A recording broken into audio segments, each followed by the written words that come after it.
But if we're being honest, I'm probably already dropped the show by then. TNMP, the Nerdy Misfit podcast, with your hosts, Connor O'Neill and Matthew Hughes.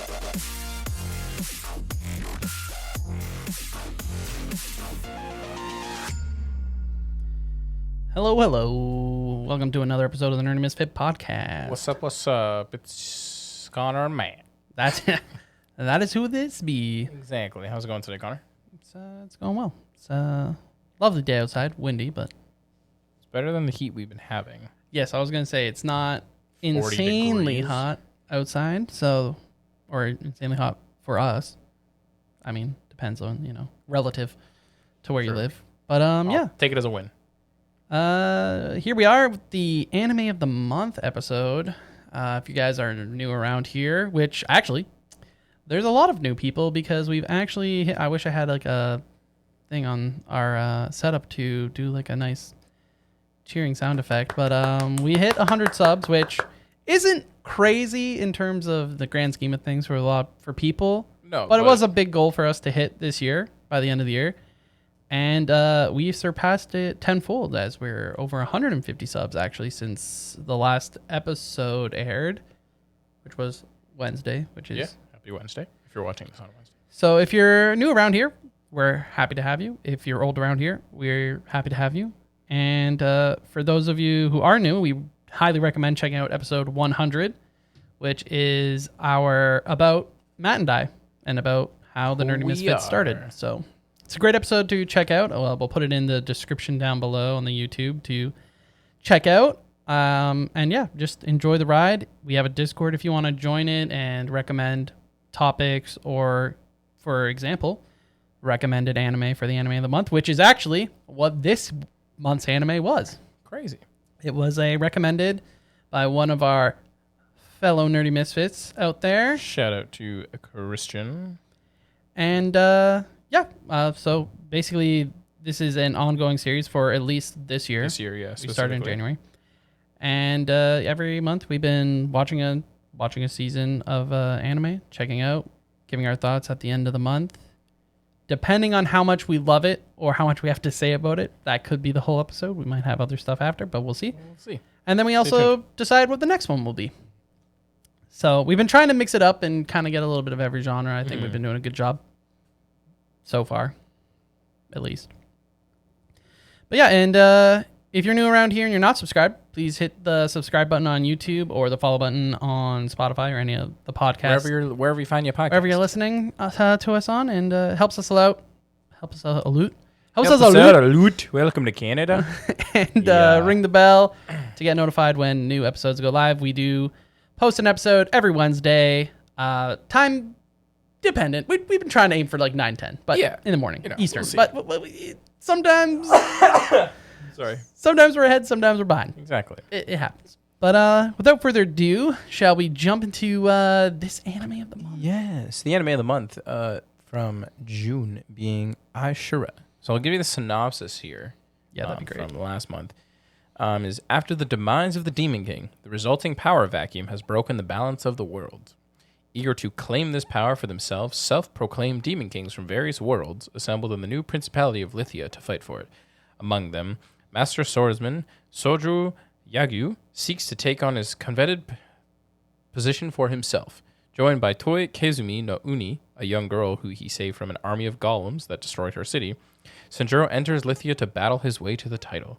And, at the same time, the leaders of Ariash, the kingdom, Ariatha? Oh, yeah. Seek to destabilize Lithia by launching bandits after the convoys of merchandise transiting through the principality.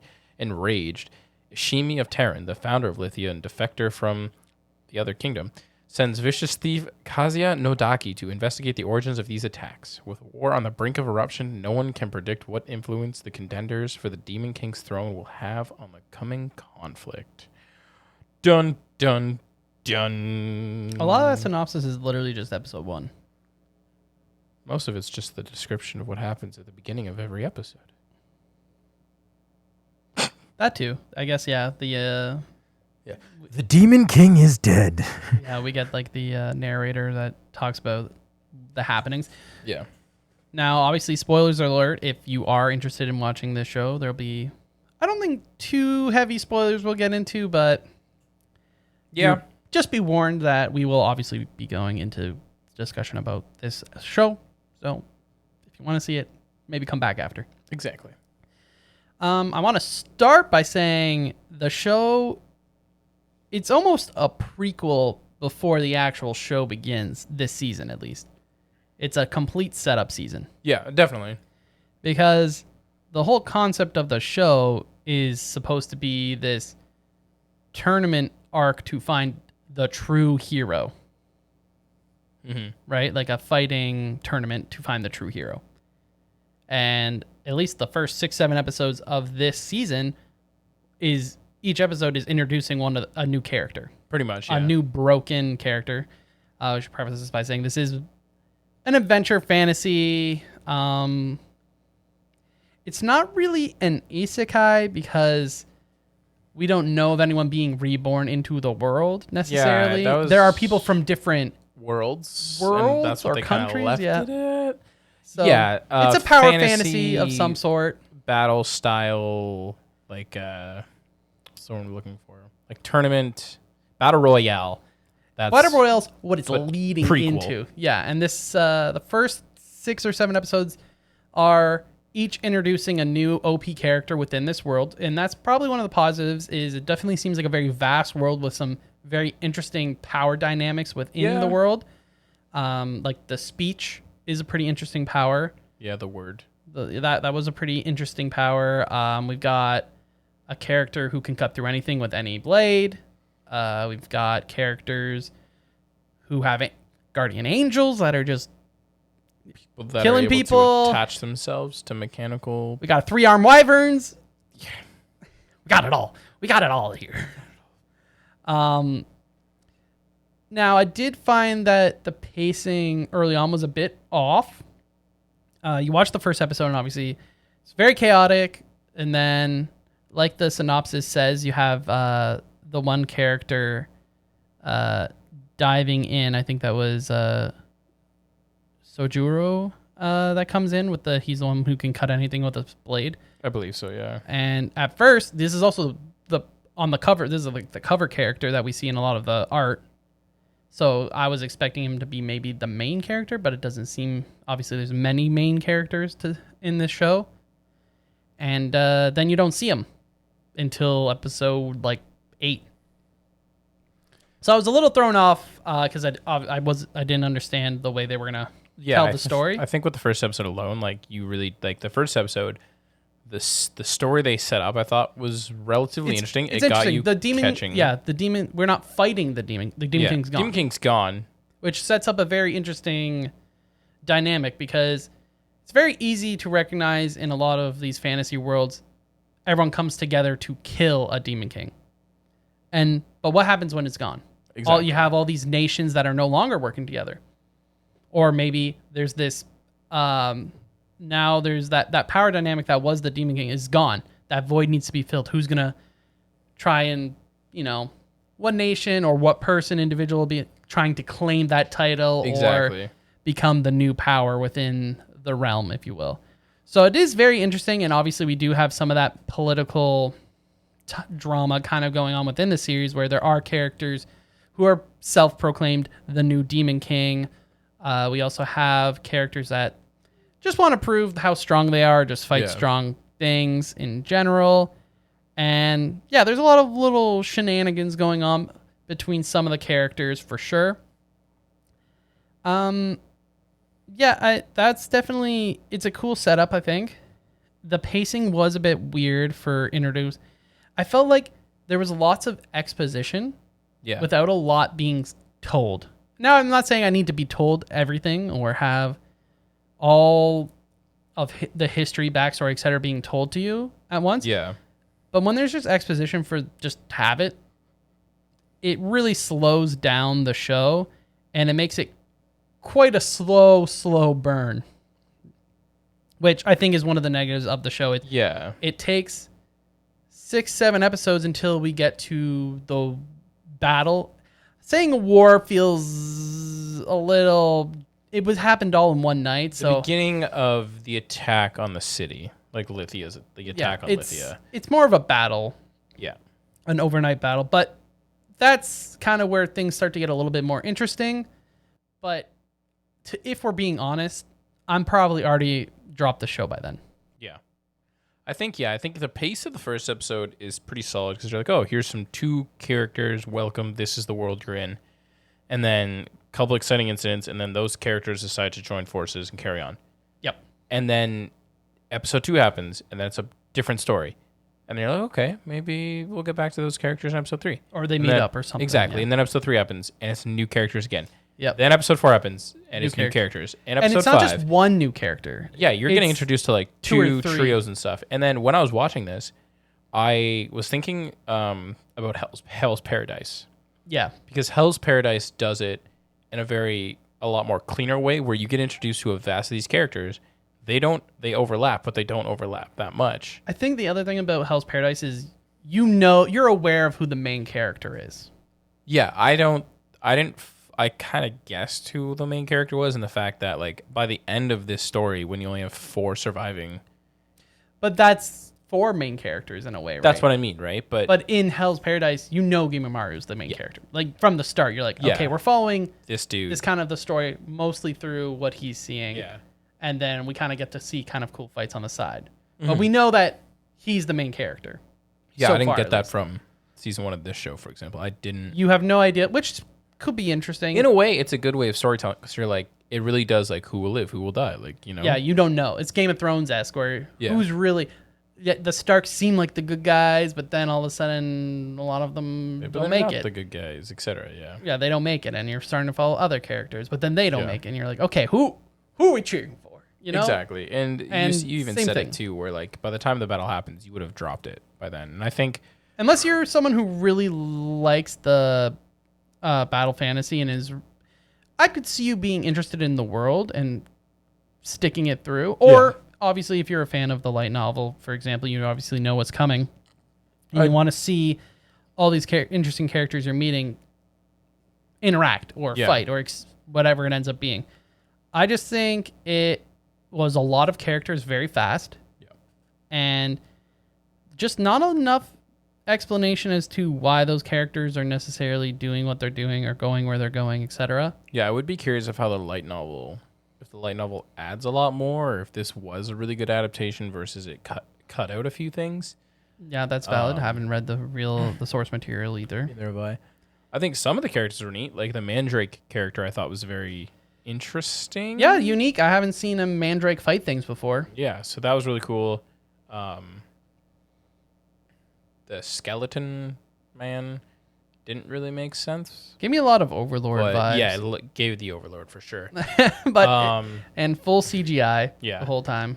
Well, I mean, he didn't look bad in comparison to other CGI that was in the show. I think some of the that's valid. wyverns were Oh, some of the wyverns. When they Yeah. did like the horde of wyverns, it was very some much of it was copy pretty and bad. paste. Yeah.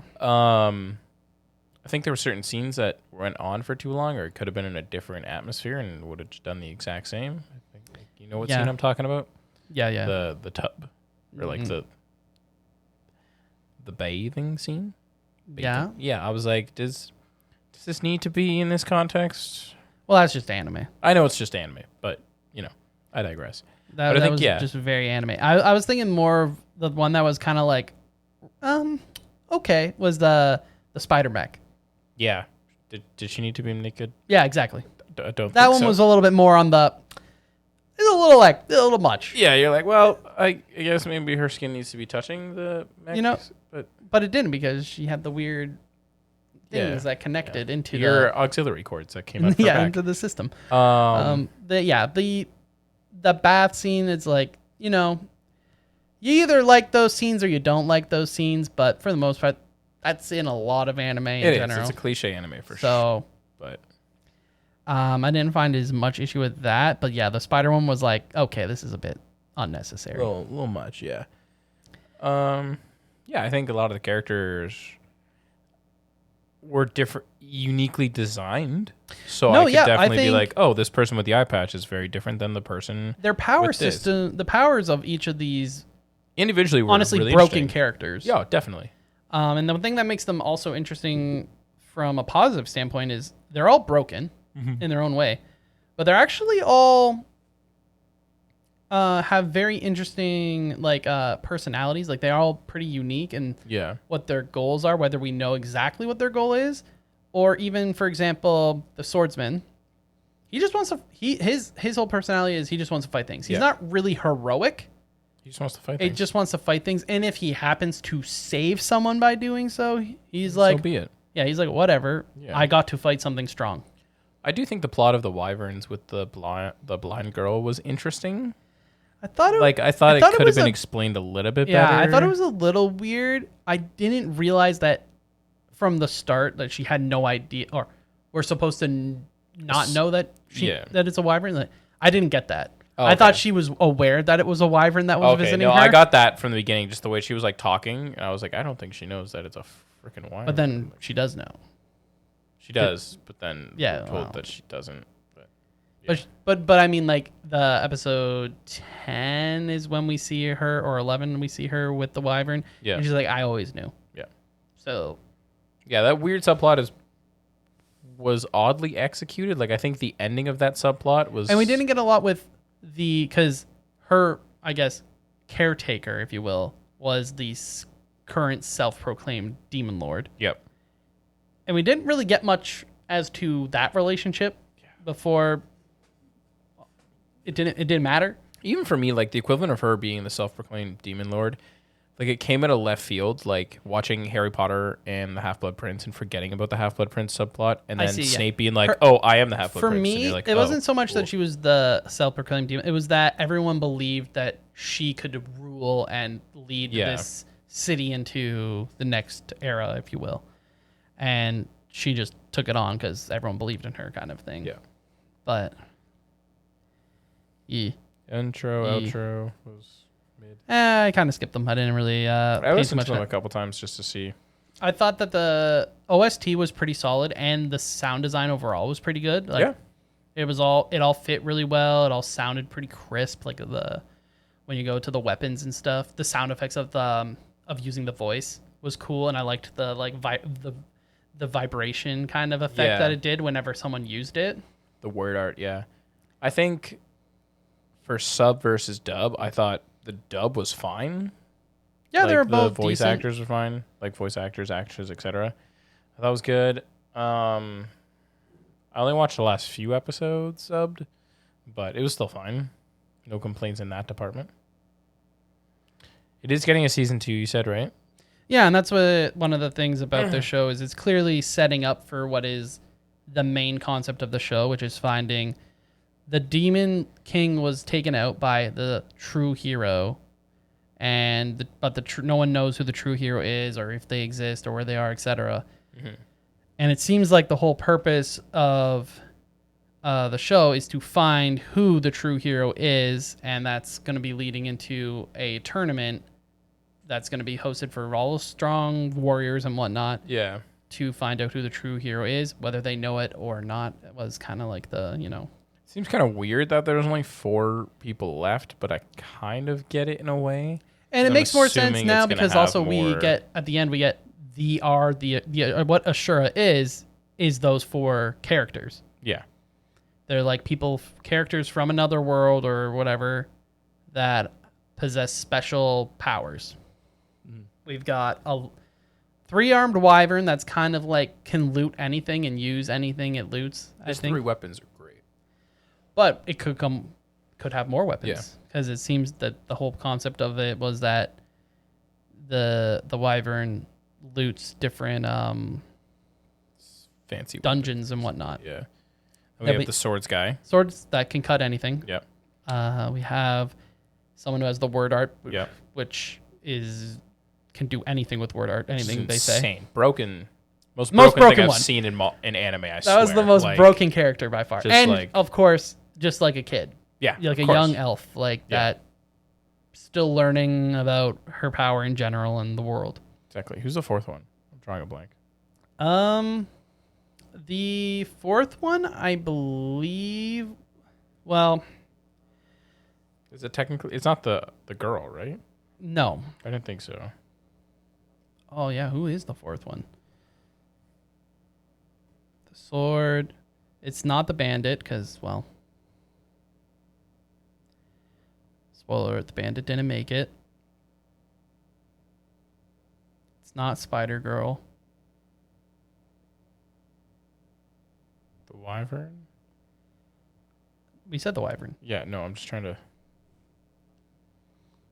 Swords McGee. Oh, the angel. Ah, yes, the angel. Also really broken. Yeah. Only thing that makes that the angel one not broken is that he does not specifically have control. Yeah, that's true. The angel does a lot of its own will itself, Yeah. right? Because we do get a scene where he's like, "Hey, don't kill them! Like they're just doing their job, like they're not," and the angel does it. Mm-hmm. Thing is that I'm intrigued for season 2, but I can't promise you I'm gonna watch it. I see. Yeah. Like I might look into the light novels, maybe. Yeah, I don't think I'll be watching season 2, but I could see it getting a little bit more interesting as these characters start to interact. And more developed too. We did see a few of them interact with one another, and some of them were very short interactions. Like I wasn't expecting them to be as short as they were. Yeah.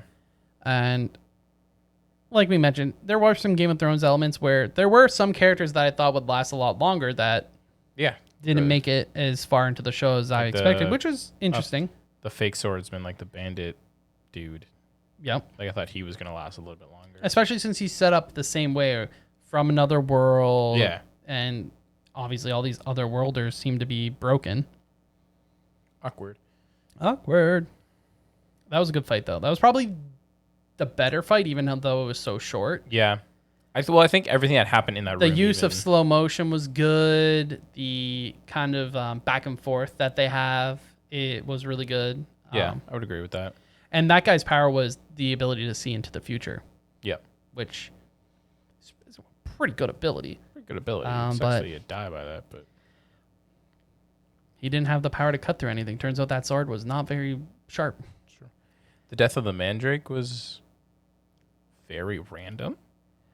It was random, but also makes sense because the Mandrake was set up so crazy broken that the way it got taken care of made sense. Yeah, and then the poison blade did come back. Yeah. The poison blade coming back later on was interesting. A nice touch. Yeah, I didn't expect that to be a thing. Overall, the animation was pretty expected. Like it was, it wasn't necessarily bad, but it wasn't like blown away good. A lot of CGI crutches to hordes of the wyverns. I mean, the wyverns in general. Skeleton dude, spider. Pretty much anything that could be CGI was. Yeah. Some of them definitely were better than others. But like you said, for the skeleton, for example, he didn't stand out like a super sore thumb. No, I think it was fine overall. But it still did take me out a little bit. But it's not the worst CGI we've seen, that's for sure. Oh, gosh, no. Anytime I think of CGI, I was so overall, I would say the animation was pretty mid. Like I said, for something that's supposed to be kind of like a fantasy action, it only had one real fight scene that I was like, yep, that was cool. Yeah. Or like that was well choreographed. Maybe two. Maybe that the fight scene with the spider mech was okay. We're dodging the webs and using the web. That was okay. That was an interesting fight. I think the way it ended was kind of just like, oh, okay, cool. Well, it used the dagger. It did, yeah. I think it was good, but just trying to read through my notes. What else I had? It was a very violent show in terms of when there was something happening. It was gory, a little bit on the extra violent side. I would say that I am indifferent towards when stuff's gory like that. Yeah. It doesn't necessarily turn me off of the show, but I'm not someone who's like, I need that. Yeah, either. you're not actively searching for gore in your anime. So it didn't turn me away per se, but it was there. What would you give it out of 10? Like, what do you put in for the rating on my anime list? For For the record, on my anime list, I believe it's sitting at a 6 point something. 6.7 or something. That's not too bad. The show has been greenlit for season 2. Obviously, had a decent following. It did, like we said, had some positives. 6.63. I would say a 6. 6 out of 10. Like a 5.5 ish. Well, you can't get 0.5s on animals, so I'm gonna give it a 6. It had some interesting elements to it. It was definitely a slow burner. A lot of setup that I feel like could have been done a little bit better. For sure. It's just messy. Messy getting in. Super fast paced. A lot of characters being introduced, and didn't feel very smooth getting into why this war/battle started and how the characters all kind of ended up there and why they were all there at the same time. Why was it this particular city? Like, I understand kind of why, because like the self-proclaimed Demon King was ruling. Well, she attacked this city. I know that. Yeah. Yeah. But like, it just so happened that the two characters from episode 1 were going there too. It was also just wild because the self-proclaimed Demon King started the war. Yeah. By attacking the city, and then lost. Yep. I thought that was kind of odd. Yeah, 6. It was average, very average. Not much else to say other than that. But let us know if you guys watched it. What you guys think about it? Have you read the light novel? Are you excited for season 2? Are you excited to see a tournament arc? Yes. You know, actually seeing all these OP characters fight could be interesting. Based on some of their powers, it feels like I already know who should win, and if they don't win, there better be a really good reason as to why they don't win. That's fair. Yep. Because this is the problem when you introduce insanely broken characters. Like, it's tough to write a tournament unless you have something really creative up your sleeve as to why the most broken character is going to lose. And we shall see, I guess. But that was Ashura. Yeah. And now anime of the month for June, and now we dive into July, which right in the heart of summer now. We've got Canada Day 7. and July 4th coming up. Also, your birthday's coming up. Like I said, Canada Day and July 4th's coming up. And so we asked around. We actually got this anime recommendation from Gray. Hey, Gray was on season 1 of the podcast a few times. We're working on having Gray on the podcast, the new video format. Yeah. Gray is a VTuber, so we're working on having the VTuber present. And hopefully it'll be a lot of fun. We'll have to figure out a good episode to have him on for. But we're going to take his recommendation, which was 91 Days. So 91 Days, you can watch both sub or dubbed on Crunchyroll. Heck yeah. So if you're not into the subs, We got the dubs. we got the English dub for you. The main character is voiced by Austin Tyndall, which you may know from Tokyo Ghoul. Karma from Assassin's Innocent Classroom. Also Ken Kaneki from Tokyo Yeah, I Ghoul. was going to say, that's kind of one of the, if not the biggest. Those are the two biggest ones that I know him from. He was in Guilty Crown. I know Gray is a huge Austin Tyndall fan, so. Yeah, Assassin's Classroom. I'm trying to... My Hero. He was in season 2. He's an English voice actor. I'm sure he's in every big... Honestly, he probably plays a side character in anything big. Is my prediction. Not that bad, actually. Like, I'm kind of surprised. I do appreciate he did do the live-action English dubbing of the film we saw in theaters, like the Japanese one. Oh, yeah, for Tokyo Ghoul. Yeah. Yeah. Yeah, he's a big English voice actor. He's a big one. He's in a lot of random ones, but, like, when I think of, like, big ones, I automatically obviously think of, like, He's in Attack on Titan. He's in Haikyuu. He's in Kaguya-sama. He's in Trigun Stampede, Black Clover. He's in a lot of popular stuff. Shu Oyuma and Guilty Crown. Guilty Crown. Anyways. But yeah, if you want to read going back to the synopsis for 91 Days. 91 Days. The story set in the United States during the last years of Prohibition in 1932, where the brewed liquor dominates the black market thanks to the Italian mafia. Mafia? Why did I say mafia? Italian What's mafia. a mafia? Angelo Leguzza, a young man whose family was murdered in a mafia dispute, seeks revenge against the Venetti family, particularly its Don, Vincent Venetti, which is the Mafisio that controls a lawless district and one of the high-ranking members of the Cosa Nostra. After 7 years in the hiding in the Midwest following the night of the murder, Angelo receives an anonymous letter from a friend of his father's, prompting him to return to Lawless and exact his revenge. Under the name of Avilio Bruno, he begins to infiltrate the Venetti clan by slowly befriending the Don's son Nero. However, in this dramatic 91-day story, revenge breeds revenge, and killing may yield drastic consequences. How will Angelo Guzza and Nero Venetti fare in this tragic harvest field that they have only begun to sow? There's no way that you read the My Anime List synopsis. No. Because that is way too long. But yeah, it's obviously it's pretty much a gangster anime. Something new that we haven't talked about yet. Definitely something different. The genres are labeled as action, drama, suspense. I'm definitely intrigued for sure. You haven't seen this before, right? No, have not. I think I've only seen one thing that we've done. So yeah, I'm excited to go into it and see how it is. The studio is Shuka. Shuka, which is known for Durara. Durara. That's like the big one. And Natsumi, Book of Friends, season 5 and 6. It looks like. Okay. All right. I mean, Durara's got a big following. A lot of people love Dur, so. Yeah, those would be the two big ones that they've done. Yeah, gangster anime. Something different. Something different. We still don't have a pretty generic shonen to throw in. So maybe August.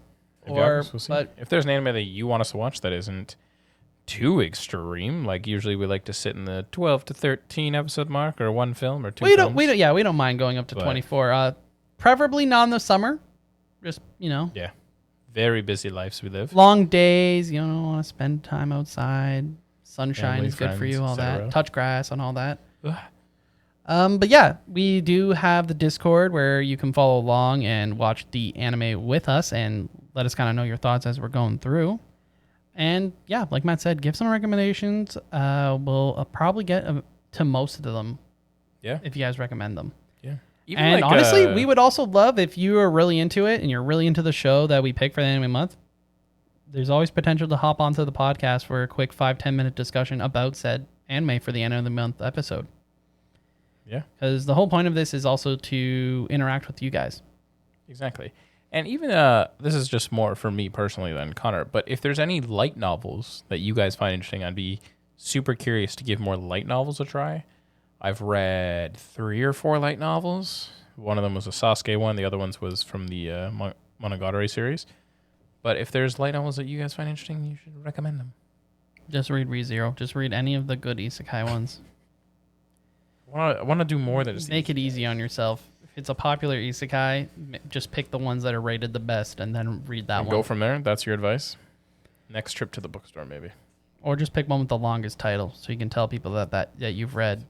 The time I was reincarnated as this, as before I was sent to the world, and I became a level 0 in this and a level 100 in this, as I tried to befriend the villain. Exactly. The final season, part 1. If you can pull off that title and be like, hey, I've actually read, and you recommend it to people, and though you don't recommend it, yeah, just so you can say the title. I recommend this. The longest light novel title. What do we got here? Oh boy. What is the longest and most absurd light novel title you have heard? When killing slams for 300 years, I became the max level unknowingly. To reborning as a vending machine, and I wandered the dungeon. That was big enough. That's not that long, though. No.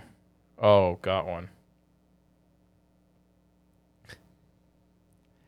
The title is I'm a high school boy and a successful light novel author, but I'm being strangled by a female classmate who's a voice actress and is younger than me. What? I'm on the Reddit and I didn't think that was a legitimate title, What did he say? but it has the link to the My Anime list. Yeah. I'm a high school boy and a successful light novel author, but I'm being strangled by a female classmate who's a voice actress and is younger than me. Some of those details just don't feel like they need to be in the title. I think I just got a summary of the title, you know? Yeah, something like that.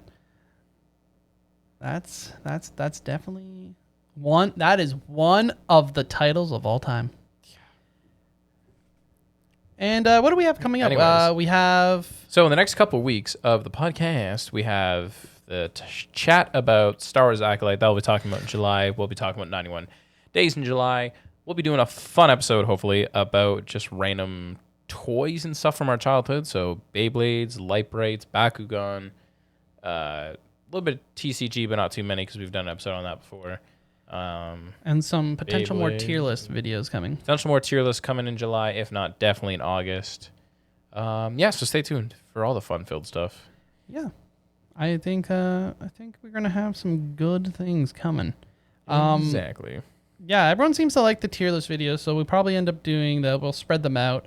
Yeah, if there's a tier list you guys want us to do, whether it be Disney, Pixar, Marvel, DC, Star Anything Wars, nerd manga, related that we anime. can potentially, within reason, do. Exactly. And there's a couple obviously fandoms that Connor and I don't really follow too much, that being like Doctor Who, Star Trek. Yeah, Those would be the biggest two, I think, for now. for now. There's probably other ones that we just don't even know. Yeah, I'm getting into TMNT slowly.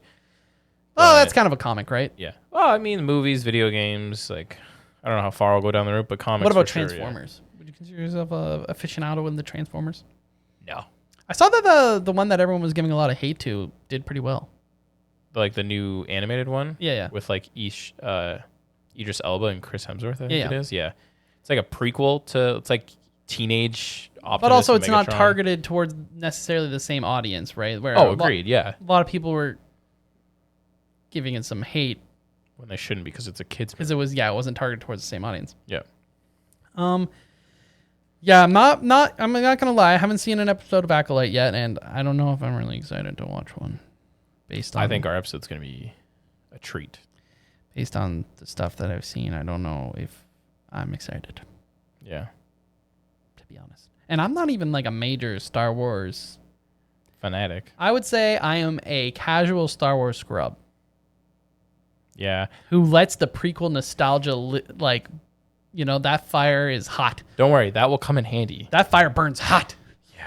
As someone who's read some of the High Republic books and, whoa, Earthquake. Oh I'm my kidding. gosh. And one of my favorite characters from the books being in the show, I'm worried about that Oh a no. lot. I didn't realize one of the book characters was She's the only one. Vernestra Rowe, who was the lightsaber Oh, whip the character light I've whip, talked yeah. about on the podcast in the past. Like my favorite character of the book series. The fact that she's in it, That's kind of crazy that we've talked about it on the podcast and then and here we are and there 2 was a years show- later. Like show with- she's here, live to action. be ruined for you. To be ruined for me. I can't wait to be disappointed.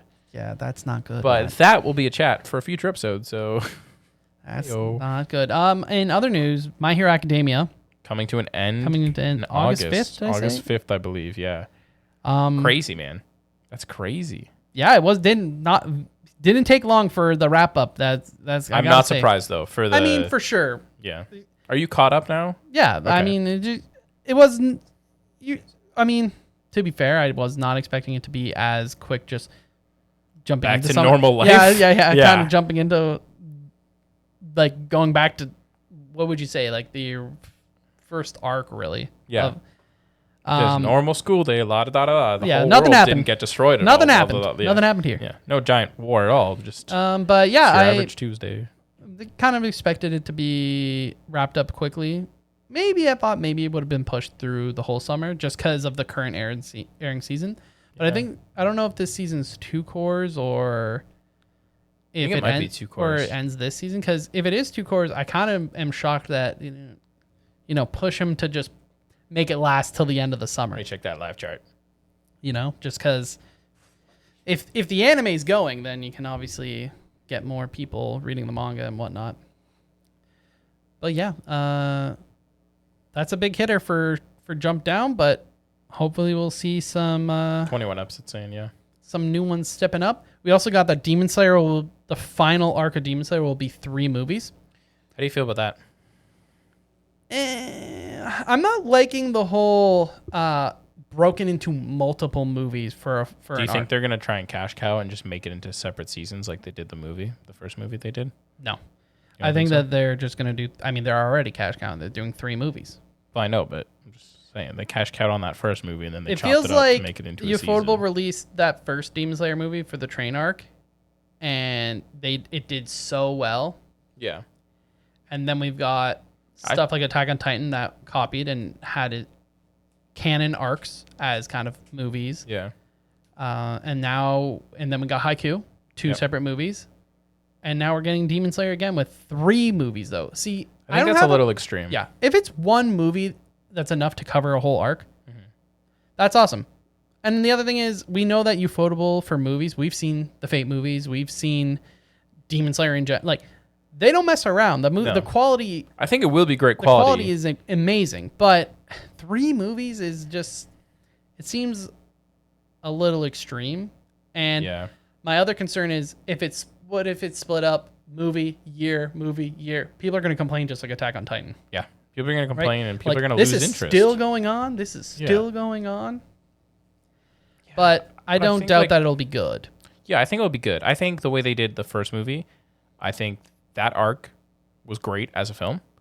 Because it was shorter. It was shorter. I watched the episodic version of it, and it just didn't hit as much.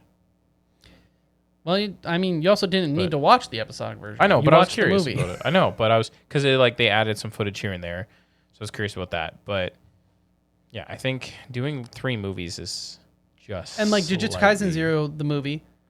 That makes sense. That was just based off of 1 volume. Yeah, that's a single volume. That makes sense.